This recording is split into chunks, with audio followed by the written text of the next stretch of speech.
Hello friends, welcome to Target and गोल।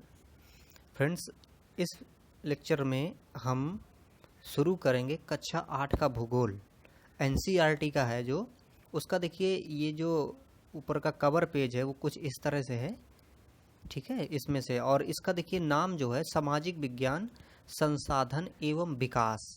मतलब हम इसमें मुख्यतः जो पढ़ेंगे वो संसाधनों के बारे में पढ़ेंगे और विकास की कैसी दर है और विकास का क्या स्वरूप है, वो सारा कुछ हम इसमें पढ़ेंगे।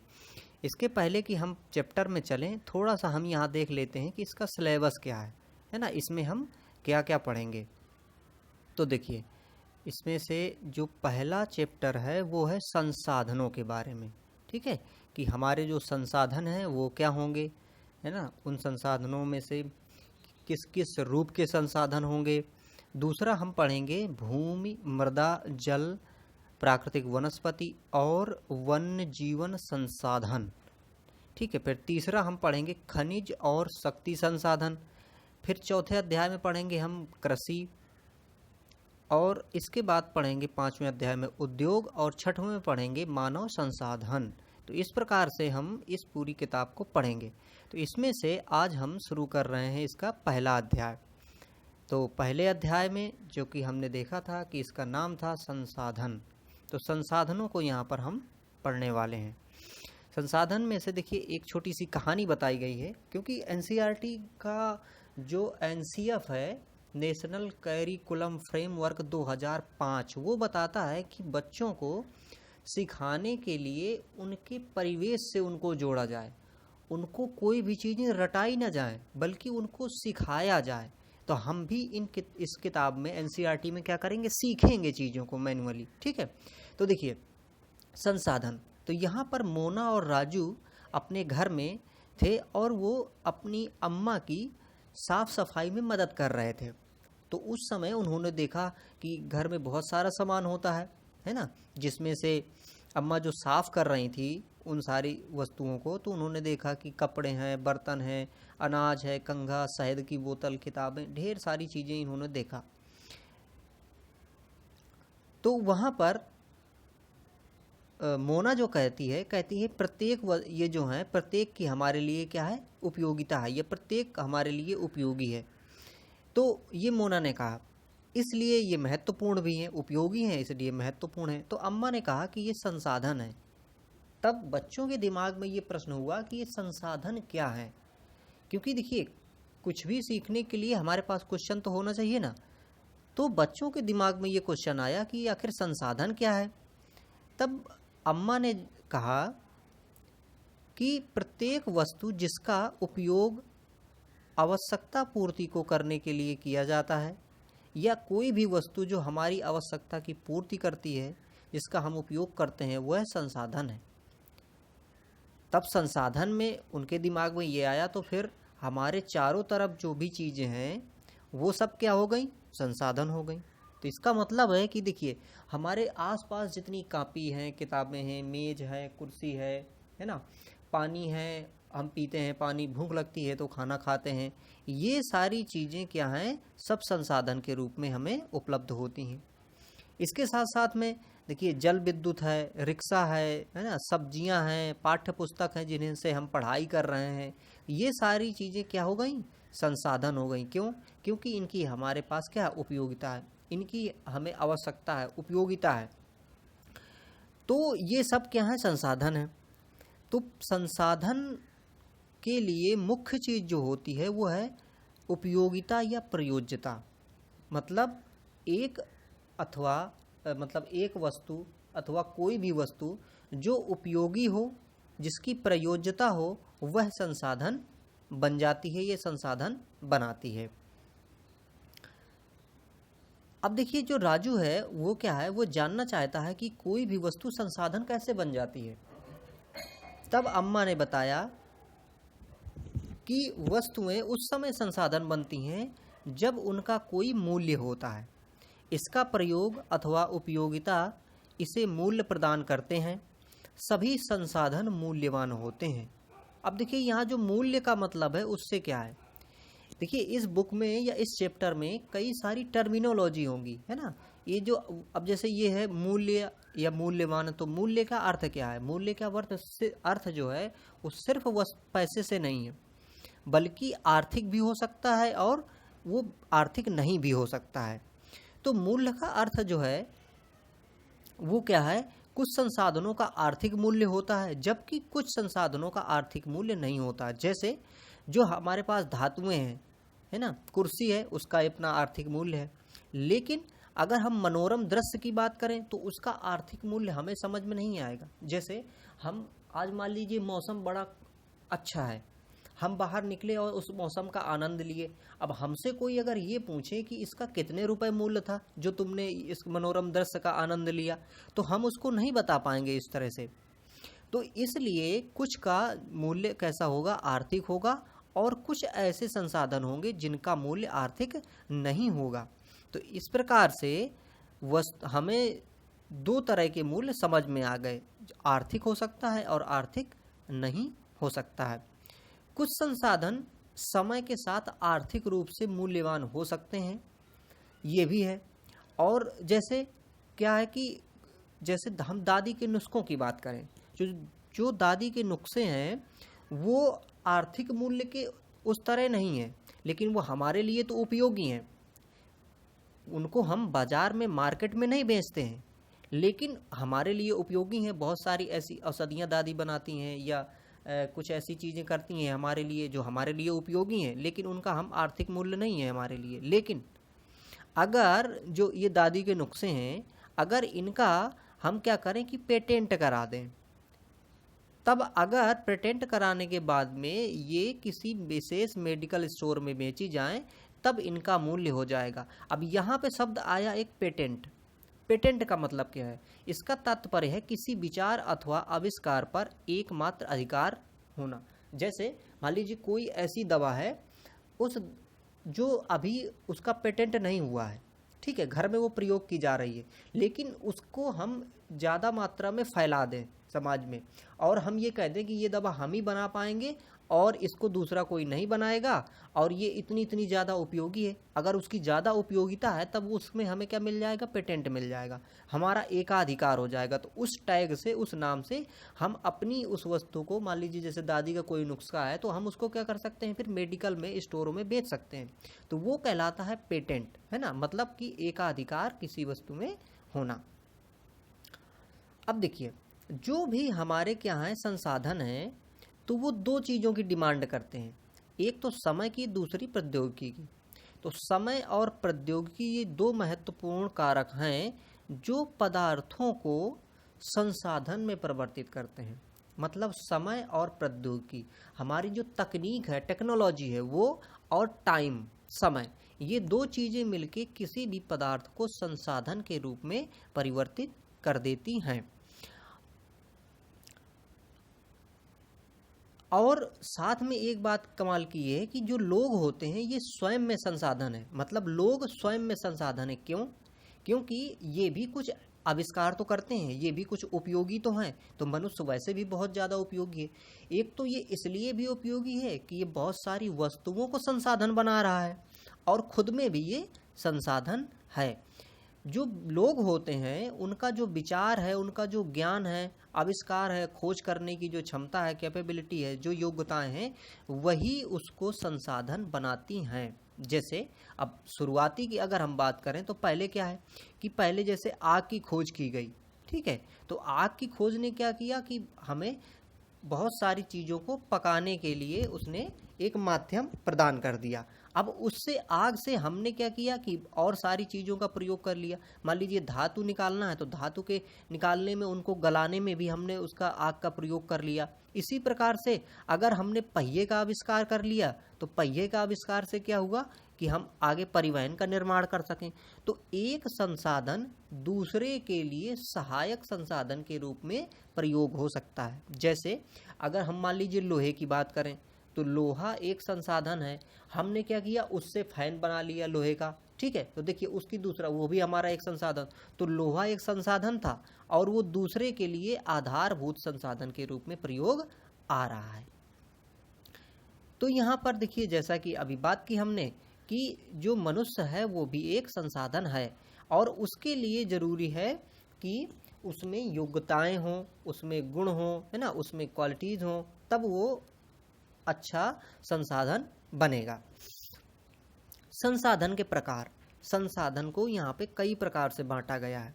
पहला जो इसका रूप है देखिए, जैसे प्राकृतिक और मानव निर्मित। आप समझ रहे होंगे साधारण सा कि प्राकृतिक का मतलब वो है जो प्रकृति प्रदत्त है। तो ऐसा संसाधन जो प्रकृति से प्राप्त है, ये प्रकृति द्वारा मिलता है और बिना संशोधन के हम उसको उपयोग में लाते हैं, उसे कहते हैं प्राकृतिक संसाधन। जैसे हम सांस लेते हैं तो वायु क्या है, एक संसाधन है, और वायु को हम मॉडिफाइड करके, मतलब उसको बदल के तो सांस में नहीं लेते हैं ना, उसको हम डायरेक्ट जैसी है वो वैसी की वैसी सांस में ले लेते हैं। तो इसलिए जो प्राकृतिक संसाधन है वो वायु क्या है, प्राकृतिक संसाधन है। इसके बाद देखिए जैसे मृदा है, खनिज है ना, और ये सारे क्या है, प्राकृतिक संसाधन है। इसके साथ देखिए पठार हैं, पर्वत हैं, इन सब से हम क्या करते हैं, कुछ ना कुछ निकाल लेते हैं। जैसे अब वैसे तो पहाड़ का हम सोचे क्या उपयोगिता है, तो देखिए हम घूमने जाते हैं ना, तो हमारे लिए संसाधन हो गया। इसके साथ पहाड़ों को तोड़ के हम गिट्टियाँ बनाते हैं, है ना, उससे हम क्या करते हैं कि घरों का निर्माण कर लेते हैं पत्थरों से, तो उसके संसाधन है ना, उसका हम प्रयोग कर रहे हैं। और जो प्राकृतिक संसाधन होते हैं वो हमें निःशुल्क उपलब्ध होते हैं और सीधे इनको हम क्या कर सकते हैं, प्रयोग कर सकते हैं।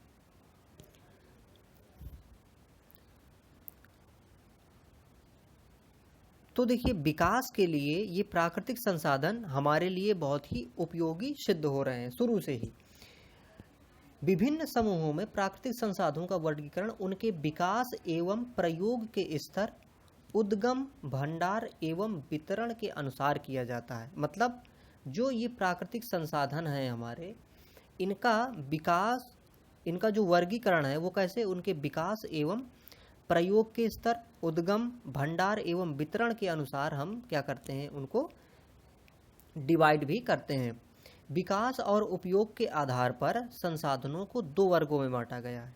कैसे, अगर हम विकास और उपयोग की बात करें तब दो तरह से इनको बांटा गया है। कैसे, वास्तविक संसाधन और संभाव्य संसाधन। देखिए वास्तविक संसाधन का क्या मतलब है, वास्तविक का मतलब जो इस समय हमारे पास उपलब्ध हैं वो संसाधन वास्तविक संसाधन है। जैसे यहाँ पे उदाहरण दिया गया है कि जर्मनी एक यूरोप का देश है, वहाँ पर एक प्रदेश है रूर।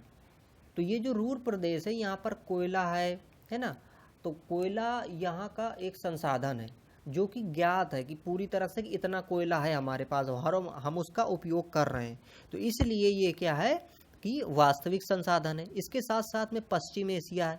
पश्चिम एशिया में जो कच्चा तेल पाया जाता है ना, तो वो कच्चा तेल और गैस पाई जाती है, तो वो भी क्या है, वो वास्तविक संसाधन है, क्योंकि हमें पता है कि इतना वहाँ पर है। हमारे अगर भारत में की बात करें तो भारत में महाराष्ट्र में जो काली मिट्टी का क्षेत्र है महाराष्ट्र में, वो क्या है, वो भी हमारा पास वास्तविक संसाधन है, क्योंकि वहाँ पर हम खेती कर रहे हैं, है ना, तो वो वास्तविक रूप में हमारे पास उपलब्ध है।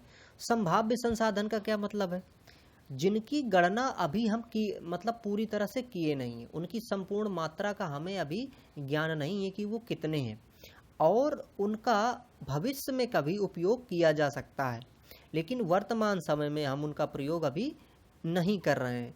तो ऐसे संसाधन संभाव्य संसाधन कहलाते हैं।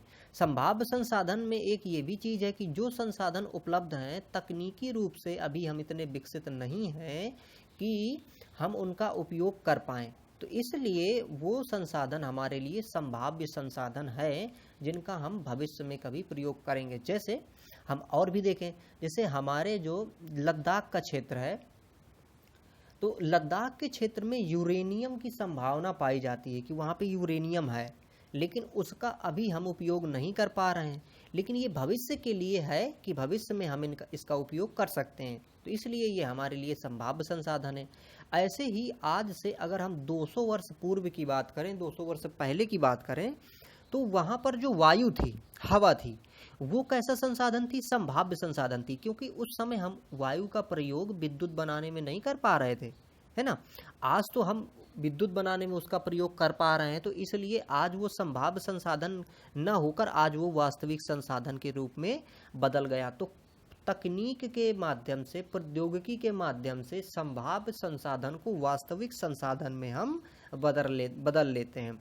यहाँ पर जैसे उदाहरण दिया गया है कि जो नीदरलैंड है, तो वहाँ पर बहुत सारी पवन चक्कियाँ लगाई गई हैं। इसके बाद हमारे यहाँ पर अगर बात करें तो तमिलनाडु है ना, और इसके बाद गुजरात का जो तट है, तमिलनाडु के नागरकोइल और गुजरात का जो तट है, वहाँ पर भी हमने इस तरह की पवन चक्कियों को लगाया है जिससे हम विद्युत उत्पन्न करते हैं।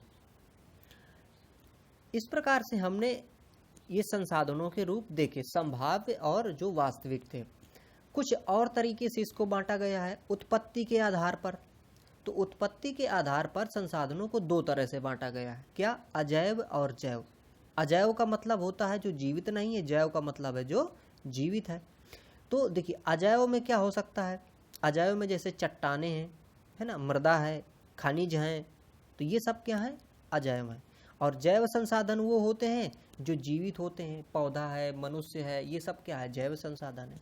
इसके बाद जो प्राकृतिक संसाधन है, तो प्राकृतिक संसाधनों को विस्तृत रूप में दो तरह से और विभाजित कर सकते हैं, एक नवीकरणीय और एक अनवीकरणीय। अब नवीकरणीय संसाधन क्या है?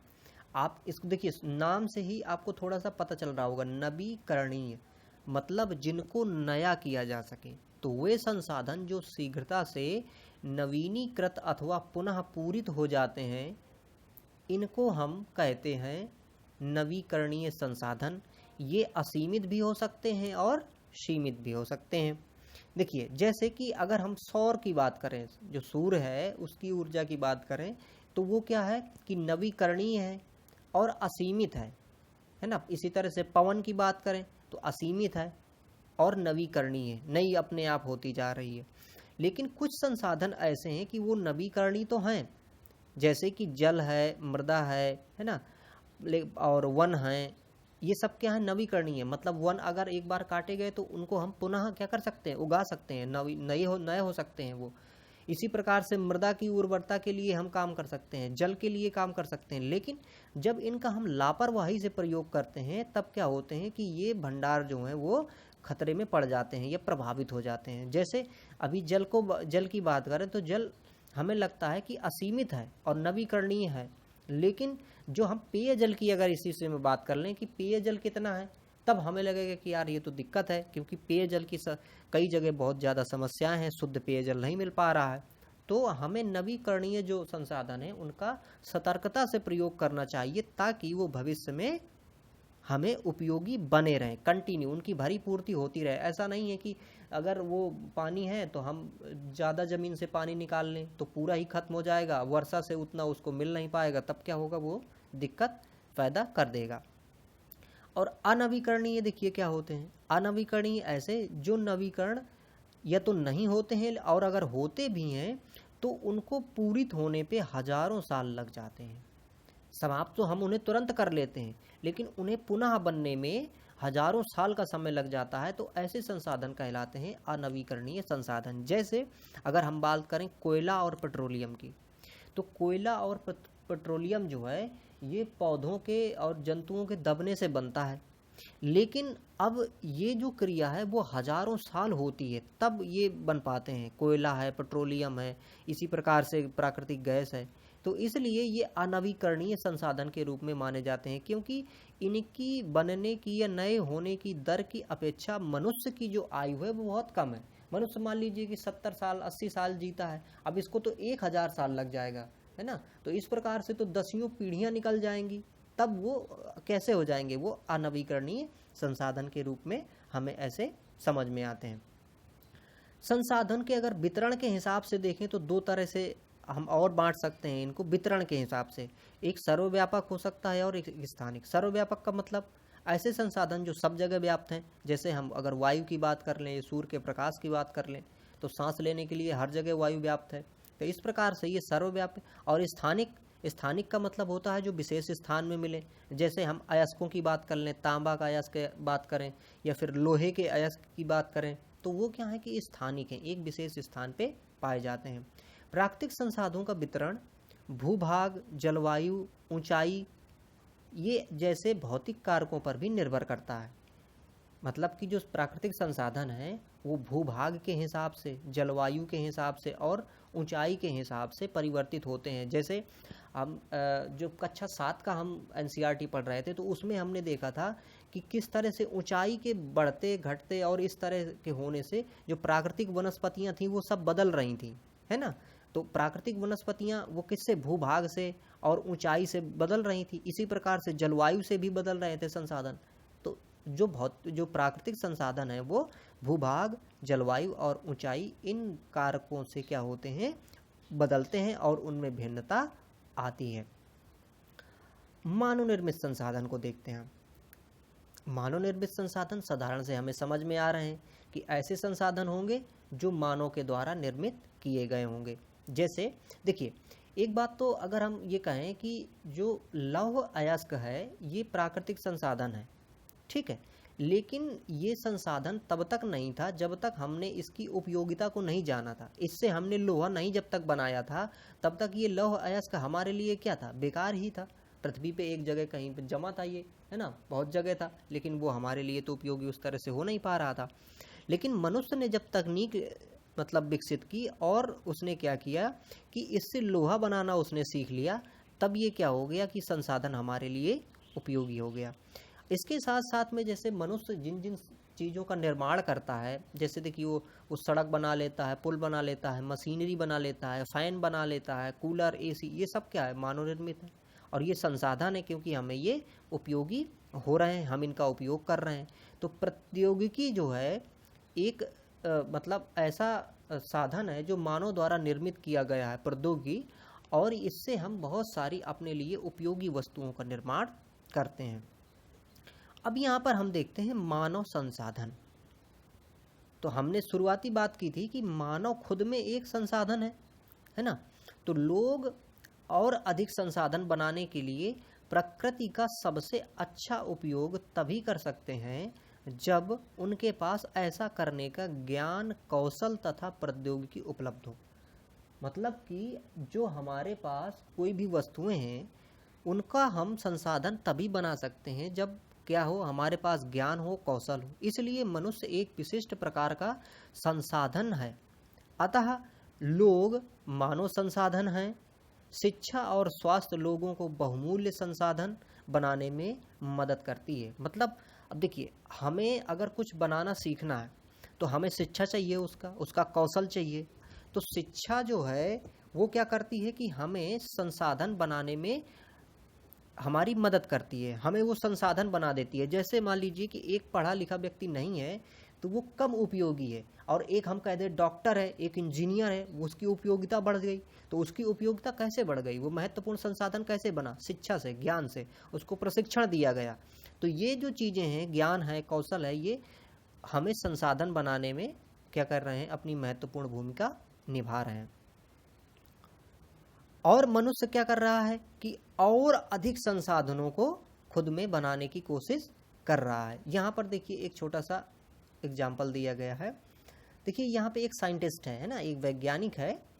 तो सूखा जब पड़ा, ठीक है, गांव में सूखा पड़ गया, तो इसने अखबारों में पढ़ा, तो उसने कहा कि सूखे के कारण जो फसलें हैं उनका विनाश हो रहा है। तो उसने सोचा कि क्या मैं इसका कोई समाधान निकाल सकती हूँ। तब उसके दिमाग में आया, हाँ बिल्कुल निकाल सकती हूँ। तब देखिए उसने कुछ प्रयोग किए, कुछ ऐसी फसलें बना ली जिसमें से सूखे का ज़्यादा प्रभाव नहीं पड़ता। फिर क्या किया कि उसी तकनीक को उसने गांव के लोगों को यहाँ पे बताया कि आप इस तरह से खेती कर सकते हैं, तब इसमें से इन बीजों को उगा सकते हैं, तब इसमें सूखे का ज़्यादा प्रयोग नहीं, मतलब प्रभाव नहीं होगा। तो देखिए हमारा जो विज्ञान है, ये तकनीक है, वो सारी जुड़ी हुई है। हमने ज्ञान प्राप्त किया और उस ज्ञान का हमने प्रयोग किया, तो उससे क्या किया, हमने ग्राउंड लेवल पे, जमीनी स्तर पे हमने उसका काम किया। और सारा जो हम विज्ञान हो या तकनीक हो या जो भी शिक्षा हम दे रहे हैं वो इसीलिए दे रहे हैं ताकि हम लोगों के जीवन को क्या कर सकें, सुखमय बना सकें। ठीक है। अब देखिए यहाँ पे एक मोना जो थी उसका एक स्वप्न के बारे में बताया गया है।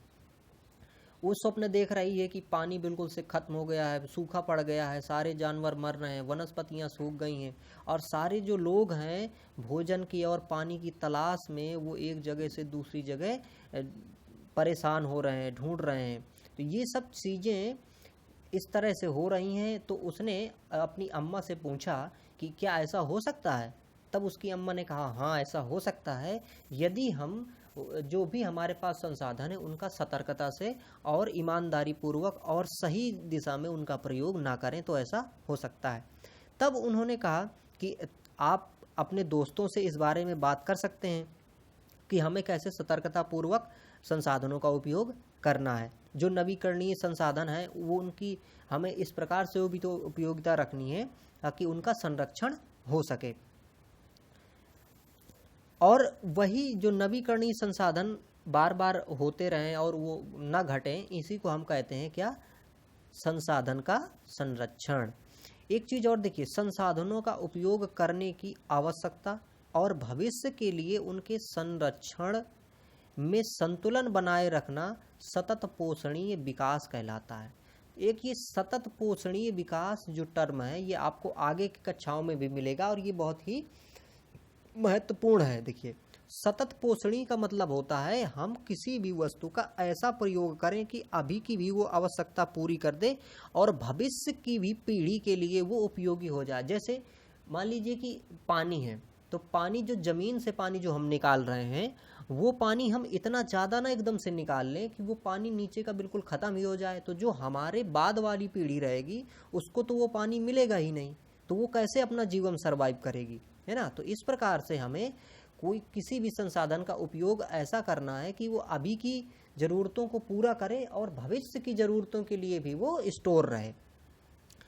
तब देखिए यहाँ पर एक छोटा सा और क्रियाकलाप बताया गया है। जो बच्चे हैं, बच्चों ने क्या किया कि सब लोगों की एक साथ बैठक की, एक प्रकार से बैठे और उन्होंने फिर सोचा कि हम कैसे चीज़ों को बना सकते हैं। तो उनमें क्या किया कि कुछ कागज़ की चीज़ें थी, तो कागज़ की चीज़ों का कुछ ने थैला बनाया, कुछ ने जो बहता हुआ पानी था उसको सोचा कि हम यहाँ पर पानी को नहीं बहने देंगे, बिजली को बर्बाद नहीं होने देंगे।